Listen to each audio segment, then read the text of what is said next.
आसमां,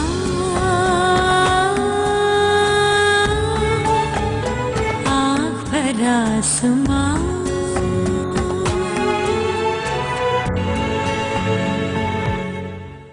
वैसे बुरा नहीं मनाना, तुम्हारी बेटी है बहुत खुदगर्ज।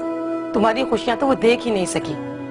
शायद औलाद होती ही है ऐसी खुदगर्ज और मतलब परस्त, माँ बाप की जिंदगी अजीरन कर देने वाली। मेरी समझ में नहीं आ रहा कि आप एनी की अम्मी को लेकर इतना ज्यादा कंसर्न क्यों है। ना आपका कोई रिश्ता है, ना कोई ताल्लुक है।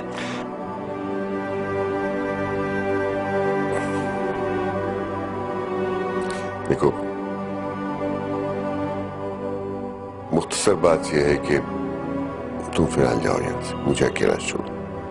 और बेहतर होगा अगर तुम और तुम्हारी बीवी मेरे कमरे में ना ही है। दोस्ती का ख्याल ना होता ना तो अपने घर में रहने की इजाजत ना देती उसको मैं। जान भी कहेगी ना तो दे दूंगी, लेकिन मैं क्या करूं, बजट ही नहीं मेरा। ऐसा करना कि तुम आधी रोटी छोड़ देना, रात में चक्कर लगाएगी बच्चे खाने का। मैं तन्हा हूँ, अकेला हूँ। इस वक्त मुझे सहारे की जरूरत है, साथी की जरूरत है, और मैं औलाद जैसी कमजोर चीज का सहारा नहीं लेना चाहता। इसलिए मैंने सोच लिया है कि अब मैं भी शादी कर लूंगा। मुझे आपका दुख नहीं सुनना। मैं सुरैया और अपनी दोस्ती को शक की नजर नहीं करना चाहती। मैं जानती हूँ कि सुरैया हमेशा से कंजूस रही है, लेकिन मुझे उसकी इस आदत से कोई शिकायत नहीं है। इसलिए बराए मेहरबानी आप मेरे भूखे रहने की परवाह ना करें।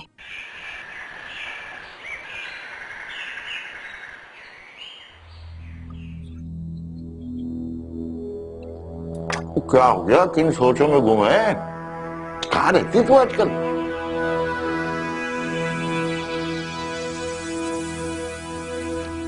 रहमत, मैंने बड़ा सोचा कि अपनी ज़बान बंद रखूं,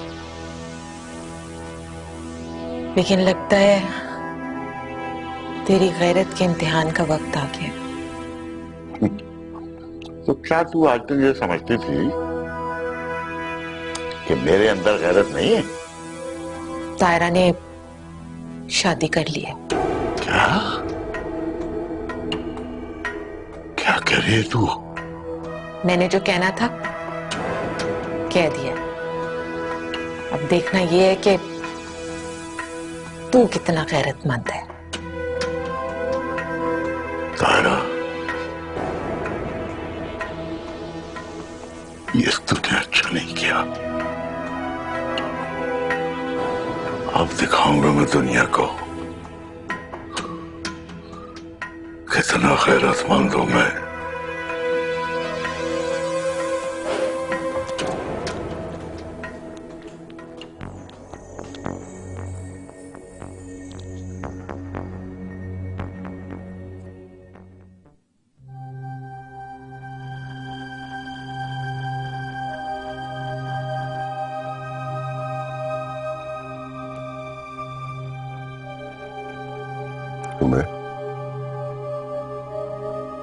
मैंने तुम्हें मना किया था ना अपने कमरे में आने से।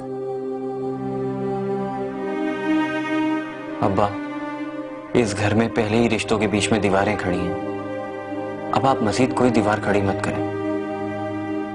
मैंने और एनी ने डिसाइड किया है कि हम तायरा आंटी से चलकर माफी मांग लेंगे। बंद कर दो ये रोज रोज माफिया मांगने का ड्रामा। पापा, मुझे आपके रवैये से अंदाजा हो गया कि अम्मी ने जो कुछ किया वो उनका जाती मामला था। मैं वादा करती हूँ कि मैं अब सिर्फ उनकी बेटी बनकर रहूंगी। मैं अभी अम्मी को फोन करती हूँ और मैं और उमैर अम्मी से माफी मांगने जाते हैं। जी अब्बा। उमैर, अपना फोन दीजिएगा।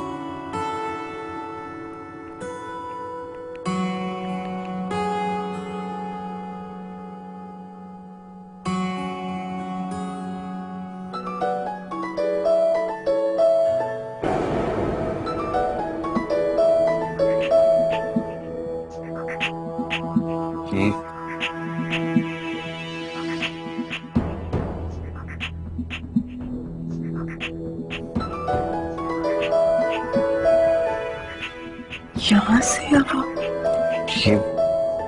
ये आवाज यहीं से, यहां से आवाज।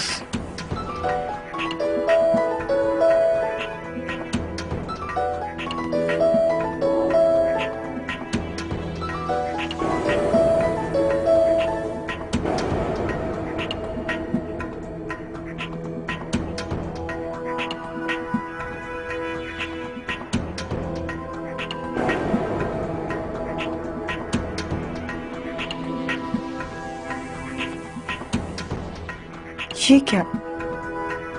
मैंने अम्मी का नंबर डायल किया और अम्मी का फोन यहाँ पर। हटे मेरे सामने से, रास्ता दीजिए मुझे। देखो, तुम भी दुखी हो और मैं भी गम का मारा हुआ। तुम शौहर के हाथों सताई हुई हो और मैं बीवी का डसा हुआ। हम दोनों मिलकर अपनी जिंदगी को हसीन बनाएंगे। आँख भरा आसमां,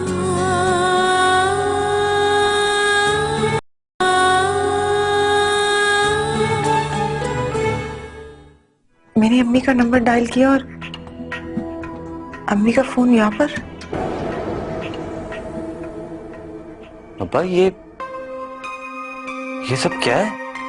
अच्छा, ये फोन ऑन था। वो एक्चुअली मैं बताना भूल गया। तुम्हारी माँ के घर से चौकीदार आया था रात को। वो ये फोन और एक पैकेट दे गया था। मैं भूल गया, मैं देता हूँ।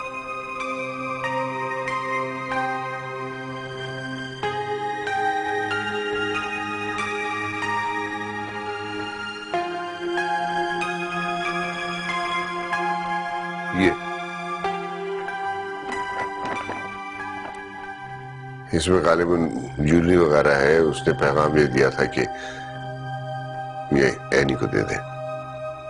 मगर अम्मी ने ये सब कुछ मुझे क्यों भिजवाया? चौकीदार कह रहा था कि तुम्हारी अम्मी वो घर छोड़ के चले गए। क्या? चली गई है? मगर कहाँ? ये बात तो चौकीदार को भी मालूम नहीं है। बस वो ये चीजें और घर की चाबियां दे गया है। और चाबियां सकीन नबी के पास है। Oh my God, अम्मी ने ऐसा क्यों किया? ये तुम पूछ रही हो, मैं याद दिलाऊंगा नहीं तो बुरा मान जाओगे। मगर अम्मी गई कहाँ है? यानी जाहिर है वो अपने खामन के साथ ही गई होंगी ना, और कहां जा सकती हैं? अगर वो अपने हस्बैंड के साथ गई होती तो ये चीजें वापस न भिजवाती। शायद तुम्हारी बदगुमानियों और बदतमीजियों ने उसे मजबूर कर दिया है कि वो सब कुछ छोड़ छाड़ के किसी ऐसी जगह चली जाए जहां रिश्तों का ये मकरूह रूप उसे तंग न कर सके। जिस शख्स के लिए आंटी ने अपनी बेटी को धोखा दिया है, वो उसके बगैर कैसे रह सकती हैं? यकीनन आंटी ने अपनी बेटी और दामाद की कुर्बानी देकर उस शख्स को अपना लिया है। काश वो शख्स मेरे सामने आ जाए तो मैं उससे इतना जरूर पूछूंगी कि उसने मुझसे मेरी माँ को क्यों छीना। यानी कभी तुमने अपने बाप से पूछा कि उसने सारी जिंदगी तुम्हारी माँ को अजियतें क्यों दी? और इस वक्त जब वो अपनी सारी खुशियां सब कुछ छोड़ छाड़ के कहीं चली गई है तो भी तुम बजाय उनके लिए परेशान होने के, उन्हें तलाश करने के, उनमें बुराइयां ढूंढ रही। क्या मालूम उनकी रगों में उतारा हुआ तुम्हारा जहर उन्हें खत्म कर क्या हो। नहीं नहीं, प्लीज पापा। तुम्हारी जैसी बेटी की मां को ऐसा ही करना चाहिए। नहीं नहीं, मेरी अम्मी। तुम फिक्र मत करो, चलो चल के देखते हैं, कुछ पता करते हैं।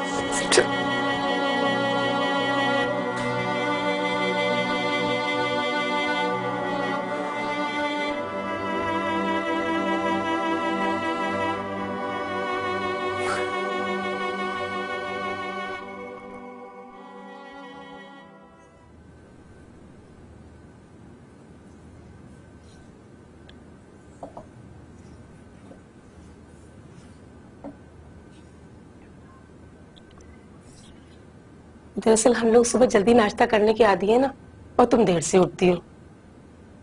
मैं तो फजर पढ़कर नहीं सोती। अच्छा खैर, इसको बेच दो, 2 महीने का राशन तो आ जाएगा। ये तो खासी कीमती मालूम हो रही है। हाँ, आते हुए उतारना भूल गई थी। अरे तुम भी तो घर से खाली हाथ चली आई।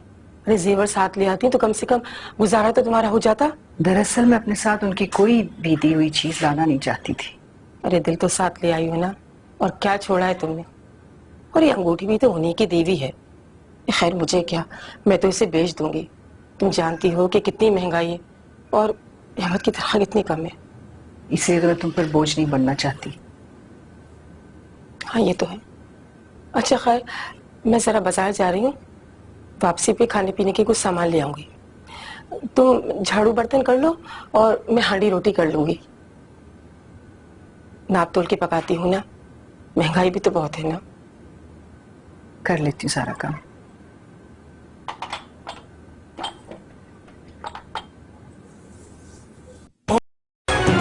तरंग ही है चाय का सही जोड़। पागल हो गए हो तुम। मैं प्रेस से इलेक्ट्रॉनिक मीडिया का सहारा नहीं ले सकता। देखो ना, इस तरह से बात फैलेगी तो बहुत रुसवाई हो जाएगी। और खास तौर पे ये टीवी वाले तो छोटी सी बात का बतंगड़ बना लेते हैं, स्कैंडल बना के रख देते हैं। भाई प्लीज तुम कुछ ऐसा करो कि ताहिरा का नाम ना आए इसमें। हाँ थैंक यू। ऐसे कहाँ तलाश करेंगे आप वजाहत मियाँ? क्या करो सकीना भी, आपका क्या ख्याल है कि अगर मैं मीडिया